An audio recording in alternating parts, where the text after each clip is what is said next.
नमस्कार दोस्तों, आपका स्वागत है हमारे चैनल सक्सेस ऑफ रोज पर। आज हम लेकर आए बहुत ही दिलचस्प कहानी, चींटी और कबूतर। तपती दोपहरी में प्यास से बेहाल एक छोटी सी चींटी पानी की तलाश में भटक रही थी।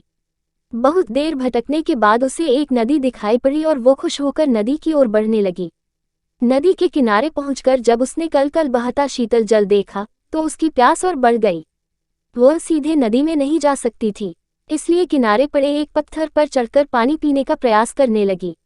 लेकिन इस प्रयास में वह अपना संतुलन खो बैठी और नदी में गिर पड़ी। नदी के पानी में गिरते ही वह तेज धार में बहने लगी। उसे अपनी मृत्यु सामने दिखाई देने लगी। तभी कहीं से एक पत्ता उसके सामने आकर गिरा। किसी तरह वह उस पत्ते पर चढ़ गई। वह पत्ता नदी किनारे स्थित एक पेड़ पर बैठे कबूतर ने फेंका था, जिसने चींटी को पानी में गिरते हुए देख लिया था और उसके प्राण बचाना चाहता था। पत्ते से साथ बहते हुए चींटी किनारे पर आ गई और कूदकर सूखी भूमि पर पहुंच गई। कबूतर के निस्वार्थ भाव से की गई सहायता के कारण चींटी की जान बच पाई थी। वह मन ही मन उसका धन्यवाद करने लगी। इस घटना को कुछ ही दिन बीते थे कि एक दिन कबूतर बहेलिये के द्वारा बिछाए जाल में फंस गया। उसने वहां से निकलने के लिए बहुत पंख फड़फड़ाए, बहुत जोर लगाया, लेकिन जाल से निकलने में सफल न हो सका।